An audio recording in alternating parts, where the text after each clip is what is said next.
Hello and welcome to perfection eyes में आप सभी का एक बार फिर से स्वागत है। 50 डेज मेंस प्लानर सीरीज़ के 21st वीडियो यानी कि 21वें वीडियो के 21वें क्वेश्चन में हम आपका स्वागत करते हैं। और ये जो क्वेश्चन है वो इंटरनेशनल सिक्योरिटी और इंटरनेशनल रिलेशन खास करके ज़्यादा अंतर्राष्ट्रीय संबंधों पर निहित एक क्वेश्चन है। इस क्वेश्चन का जो आंसर है आपको PDF फॉर्म में हमारे टेलीग्राम चैनल पर मिल जाएगा, जिसकी लिंक आप हमारे डिस्क्रिप्शन बॉक्स में से डाउनलोड कर सकते हैं। परफेक्शन IAS ऑनलाइन और ऑफलाइन 66th BPSC मेंस के लिए टेस्ट सीरीज़ कंडक्ट कर रहे हैं। उनसे जुड़ने के लिए आप हमारे डिस्क्रिप्शन बॉक्स में दिए गए नंबर्स पर कांटेक्ट कर सकते हैं। तो चलिए आज के प्रश्न को शुरू करते हैं। हाल ही में भारत ने वर्ष 2021-22 में जो अपनी विशेष अवधि जो यूनाइटेड नेशन जो संयुक्त राष्ट्र सुरक्षा परिषद में अपने 2 साल की अवधि को शुरू किया है। हम इलेक्टेड हुए हैं, आपको जैसे को पता ही है। तो उस 2 वर्ष में आधिकारिक तौर पर अपना 8वां कार्यकाल शुरू किया है। 8वीं बार हम चुने गए हैं। इसके संदर्भ में भारत के समय जो है वो अवसर क्या क्या हैं और चुनौतियाँ क्या क्या हैं, यानी कि what are the challenges and the opportunities in that race. तो आपको बता देना है कि जो यूनाइटेड नेशंस है वो 193 देशों की एक महासभा है, जिसमें से उन UNGA यानी कि यूनाइटेड नेशन जनरल असेंबली के महासभा में से हमें 184 मतों ने संयुक्त राष्ट्र में सुरक्षा परिषद में हमारा चयन हो गया। जैसा कि आपको पता ही होगा कि यूनाइटेड नेशन सिक्योरिटी काउंसिल, जिसको कहते हैं संयुक्त राष्ट्र जो सिक्योरिटी सुरक्षा परिषद में टोटल 15 सीट होती हैं, जिसमें से 10 जो होती है वो नॉन परमानेंट मेंबर होते हैं और 5 जो होती हैं वो परमानेंट मेंबर होते हैं। 5 परमानेंट मेंबर कौन कौन से हैं? तो वो है अमेरिका, फ्रांस, चीन, UK, ठीक है। इस तरह के 5 देश हैं। और हम लोग में से क्या है? रशिया। और उसके बाद 10 में से अलग अलग वो जो 10 लोग सिलेक्टेड होते हैं, उन 10 में से प्रति साल यानी हर साल 2 साल में से एक व्यक्ति को जो सिलेक्ट किया जाता है। तो उनकी 2-2 वर्ष की अवधि होती है। तो हर 2 साल में एक व्यक्ति को सिलेक्ट करके इस तरह से वो टेबल रोटेट होता रहता है। तो हर रीजन से उनको सदस्यता का मौका मिलता है। तो इस बार एशिया पैसिफिक रीजन से भारत ने उसमें अप्लाई किया था और हम उसमें से 193 में से 184 मतों से हम उसमें सेलेक्ट हो गए हैं। तो अस्थायी यानी कि नॉन परमानेंट मेंबर के रूप में हमारी नियुक्ति हुई है 2 वर्षों के लिए। अब उसके लिए हमारे पास अवसर क्या क्या है? तो सबसे पहले जो बहुपक्षीय प्रणाली है, मल्टीलैटरल डेमोक्रेसी में किस तरह से हमें सुधार लाना है, खास करके जो मल्टीलैटरलिज्म है, जॉइंट एफर्ट कोविड-19 से लड़ने के लिए हो या फिर एंटी चाइना नैरेटिव के लिए हो, खास करके इजराइल पैलेस्टाइन वाला इशू हो, तो इस पर हम बहुत सारे काम कर सकते हैं। स्पेशली कोविड-19 और उसके रिलेटेड जो वेवर हैं, ट्रिप्स का जो वेवर है, बड़ी बड़ी कंपनियाँ जो हैं वो अपने इंटेलेक्चुअल और प्रॉपर्टी राइट्स IPR को लगाकर अपनी वैक्सीन के फॉर्मुलेज जो है लोगों को नहीं देना चाहती हैं। They don't want to share. और इसीलिए उस शेयरिंग को इजी बनाने के लिए खास करके साउथ एशिया के देशों में, जिनकी प्रोडक्शन कैपेसिटी तो ज़्यादा है लेकिन रिसर्च और डेवलपमेंट में उनका इन्वेस्टमेंट इतना नहीं है, दैट इज़ वाई कि वो अपनी चीज़ों पर इतना रिसर्च और डेवलपमेंट नहीं कर पाते हैं। और वो उन कंपनीज़ को अगर ट्रिप्स में वेवर मिल जाए, यानी कि बौद्धिक क्षमता वाली जो IPR है, इंटेलेक्चुअल और प्रॉपर्टी राइट्स, ठीक है, तो बौद्धिक बुद्धिमत्ता की जो राइट होती है उनमें उस तरह से चीज़ें अगर हमको मिल जाएंगी तो उस राइट को यूज़ करके प्रोडक्शन कैपेसिटी को बढ़ाया जा सकता है। तो उस पर हम जॉइंट एफर्ट ला सकते हैं। साउथ कॉपरेशन जो वैश्विक कॉपरेशन होता है, गुट निरपेक्ष आंदोलन के खास करके जो साउथ दक्षिण के जो देश हैं, जो कि क्या है LDC कंट्री हैं, लीस्ट डेवलपमेंट कंट्रीज़, छोटे छोटे गरीब देश हैं, उनके साथ कॉपरेशन को बढ़ाया जा सकता है, उनकी मांगों को अच्छे से रखा जा सकता है। आतंकवाद के खिलाफ जो CCIT है, ठीक है, इंटरनेशनल अंतर्राष्ट्रीय आतंकवाद पर एक व्यापक संबंध, क्योंकि आपको पता होगा कि अभी तक अंतर्राष्ट्रीय रूप से आतंकवाद की कोई परिभाषा तय ही नहीं की गई है। इसको हमेशा एक एथनिक और लोकल वायलेंस माना गया है। तो जब तक कि उसकी परिभाषा ही नहीं तय गई तो उससे लड़ाई कैसे होगी? अमेरिका जो दुनिया भर में आतंकवाद की लड़ाई का झंडा लेकर आगे घूमता रहता है, उसने जानबूझकर इस तरह के डेफिनेशन को क्लियर ही नहीं किया था कि कभी कभी इन संगठनों को, इन गुटों को वो अपने पक्ष में इस्तेमाल कर सके। इसलिए ज़रूरी है कि आतंकवाद पर एक वैश्विक कन्वेंशन बनाना, एक वैश्विक आपूर्ति करना और फिर उसके खिलाफ लड़ाई के लिए एक जॉइंट एफर्ट को शुरू करना। अंतर्राष्ट्रीय सहयोग में बढ़ावा देना, स्थायी सीट के जो दावेदार हैं, क्योंकि हम भारत बहुत समय से हम स्थायी सीट के दावेदार हैं, दुनिया के सबसे बड़े लोकतंत्र हैं, सबसे राइजिंग इकोनॉमी है और 5th और 6th लार्जेस्ट डिफेंस पावर है, रक्षा में आगे हैं। तो हम जो है उसके एक आइडियल कैंडिडेट होते हैं कि परमानेंट मेंबर के, और उसमें खास करके UNGA में और यूनाइटेड सिक्योरिटी काउंसिल में सुधार करने की बात हो सकती है। चीन का प्रतिकार कर सकते हैं, खास करके जो हमारे साथ अभी घटनाएं चल रही हैं दक्षिण चीन सागर में, जिस तरह से चीन कर रहा है, तो उसके बदले में खास करके G7 की जो मीटिंग अभी हो रही है वो भी एंटी चाइना नैरेटिव से शेयर हो रही है। तो भारत जो है उसका एक रोल अदा कर सकता है और एक एंटी चाइना लीड का कर सकता है, खास करके एशिया प्रशांत क्षेत्र में, जिसको अब हिंद प्रशांत क्षेत्र भी कहा जाता है। मानवीय स्पर्श के साथ प्रौद्योगिकी को बढ़ावा दे सकते हैं कि तो ह्यूमन टच किस तरह से वर्ल्ड इकोनॉमिक फोरम में किस तरह से जो साइंस एंड टेक्नोलॉजी खास करके human centric environmental centric development को आगे बढ़ा सकते हैं। भारत इसमें काम कर सकता है। कोविड के पश्चात जो बैंकिंग व्यवस्था है उसको किस तरह से आगे बढ़ाना है, इकोनॉमी किस तरह से बढ़ाना है, उस पर हम काम कर सकते हैं। जो जनरल कंसेंसस आम सहमति का जो अभाव है उस पर हम अपने राय व्यक्त कर सकते हैं, क्योंकि इंडियन डिप्लोमेसी को एक वर्ल्ड क्लास डिप्लोमेसी माना जाता है। तो हम अगर मीडिएट करते हैं तो we can accept it, we can mend it. चीनी जो आक्रामकता है उसके खिलाफ खास करके बहुत सारे देशों में, दक्षिण चीन सागर के आसपास के देशों में, फिलीपींस हो गए, वियतनाम हो गए, लागोस हो गए, इंडोनेशिया हो गया, मलेशिया हो गया, इन सारे देशों के साथ भी जो समस्याएं चल रही हैं उन पर एक कंप्लीट जॉइंट एफर्ट लेकर एक कोई रेजोल्यूशन पास करा सकते हैं, ताकि जो ग्लोबल शेम और इंटरनेशनल प्रेशर में जो दक्षिण चीन सागर में जो चीन जो है अपनी दबदबा बनाना चाहता है, कहीं ना कहीं उस पर किस तरह से रोक लगाया जा सके। ठीक है। और जो बदलती हुई भू राजनीति है उसमें हम कहीं ना कहीं अपना स्थान वापस ले सके, और जो हिंद प्रशांत क्षेत्र यानी कि इसको इंडो पैसिफिक रीजन कहते हैं, उस पैसिफिक रीजन में कहीं ना कहीं अपने आप को सुदृढ़ रूप से खड़ा कर सकें।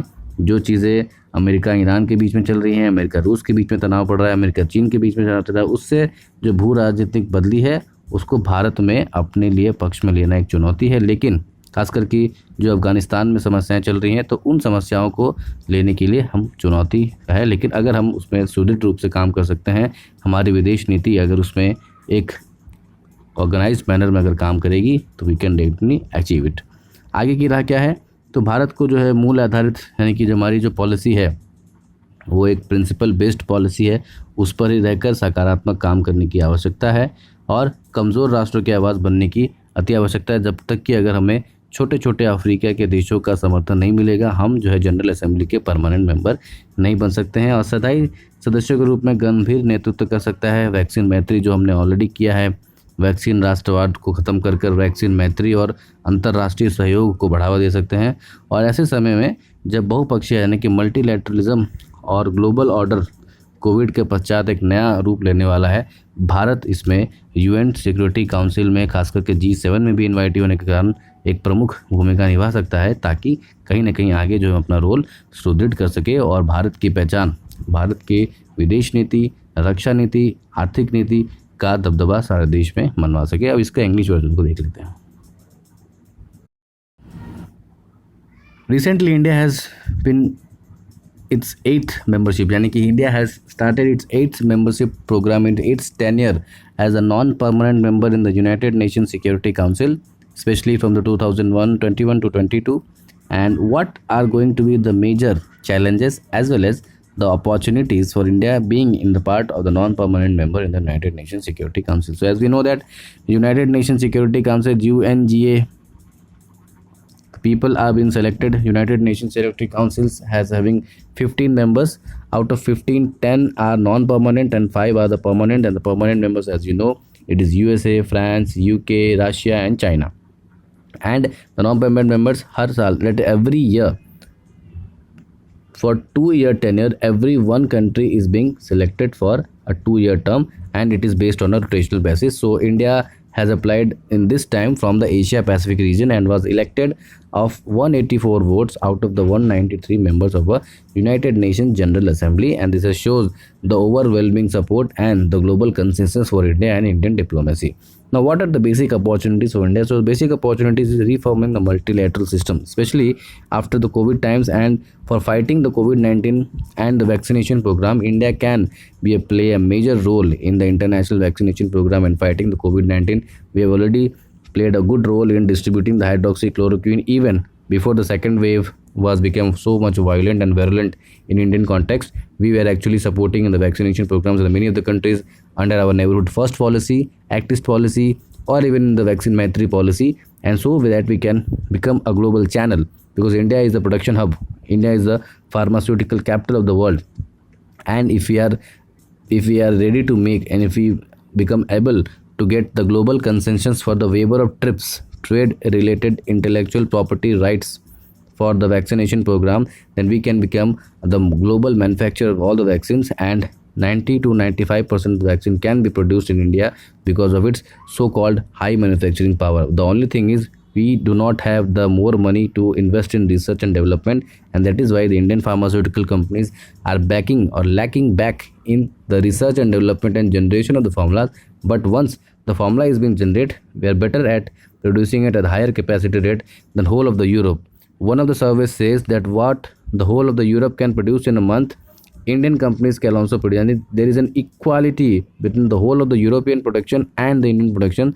So this is the level of production. So if we can able to get the waiver in the trips, we will be able to completely devastate and completely manage the vaccination program, especially under this COVID-19 situations. Now we can engage with the South cooperation.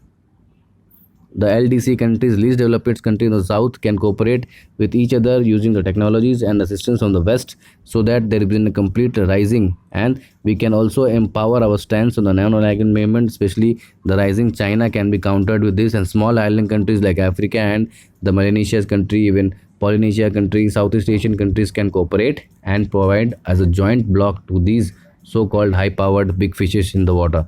We can also fight against terrorism, because there is a clear consensus. There has never been a global definition of terrorism. So once it has not been defined, how we can fight the global terrorism if it is not being defined? Definitely it is suiting to the American interest. These Americans are using such groups in different parts. So in Yemen, they are the rebels. In Saudi, they are the fighters. Based on that, the Americans are defining the rebels group based on their own ideology, and that is why there is not a complete or the clear definition of the terrorism in the global world. And so what we can do is we can generate a global consensus through a India-led comprehensive convention on international terrorism, the CCIT, and we can define terrorism. We can provide a joint effort, seeing the recent conditions in France, New Zealand, even USA, Russia, many of the European countries, there is the same kind of terrorist attacks and all. So we can make and mend our ways for the international consensus around the terrorism and counter-terrorism activities. We can strengthen the international collaboration. Bids for the permanent seat. India is constantly bidding for permanent seat, being the world's largest democracy, fifth largest defense power, okay, most biggest rising the global economy. So these are the important things, and we cannot be excluded from the international decision making. United Nations Security Council needs a reform, and if a reform is to be amended, India must be needed to be included in this, seeing it's all of the work in the international IPKF, international peacekeeping forces, global assistance, general assistance programs, violent roles in the neighborhood first policy, charity works in Nepal, Maldives, Mauritius, etc. So India cannot be left out of the permanent council seats. That can be a major voice can be made out there. We can also counter the China. Recently, the G7 meetings in the Cornwall has also said anti-China narrative. India can become a global leader against the anti-China narrative, especially in the Indo-Pacific region. You can promote technology, especially the human-centric technology. We can take the assistance, and India being the one of the major manufacturers of the engineering goods, engineering products, we can use the technology and provide both health saving and natural and applied technology to whole of the Africa and the South countries of America as well as Asia, so that we can be a better in the human touch and human science to human development. Post-COVID world order can be easily attained, kind of a democracy, kind of the alternate supply chain, and a pluralistic society can be maintained only with the help of India. India can play a major role in bringing that back. Now there are some problems also. What are the problems? Problem is lack of consensus. UNSC has become a kind of a paralysis body because of the multiple players not agreeing to each other, and continuous vetoes on the programs of each other made it like a paralysis body, and it is showing the same symptom just like the League of Nations during the First World War, and it was completely failure to prevent the Second World War. So League of Nations has failed to prevent the First World War, and similarly thereafter United Nations were made so that it will not be there will not third war. But because of this paralysis situation of the UNSC or UNGA and the old structure, the UNSGA is a matter or a field of lack of consensus, and that is why a major deadlock has been done, and they are not actually focused. They have become just a group of people meeting and sitting together. Nothing actually is happening on the ground. Chinese aggressions, because of the checkbook diplomacy, many of the countries, especially the Indian neighborhood, Iran, Pakistan, or even Bangladesh, or some case of Myanmar, because of their checkbook diplomacy, in the case of Sri Lanka also, there has been an anti-China, anti-India narrative in these states. So we can need to counter this. China is using their military might as well as arm twisting diplomacy in order to mend the ways. And this Chinese aggression is a bigger challenge for the Indian non-permanent member, because our natives, our allies in the UNGA, are being forced by the Chinese diplomacy, money policy, or even the military policy, and that is why we are losing to support. So this is a major challenge, how to counter China, especially during the neighbors policy. Changing geopolitics, the geopolitics been changing. USA is coming back to the power, is moving out of Afghanistan. There has been a bad relations with the Iran nuclear deal. So with the changing geopolitics, nothing is concurrent, and that is why we need to be more focused on our implementation of the international laws and international democracy. What is the way forward? Way forward is very simple. We should working on the value based and principle based diplomacy, keeping the national interest ahead and making alliances or taking out of the alliances as per the need of national interest. Just like we have shown in the past, we have good relation with Russia also and USA also. We have maintained an equidistance with Israel also and Palestine also. So based on these things, we will have to keep our national interest first and work towards, and we can do much cooperative work in South-South cooperation. Even in the G7 meetings recently, the Prime Minister of India has said that India is a natural ally to the G7, the Western pluralistic and open societies.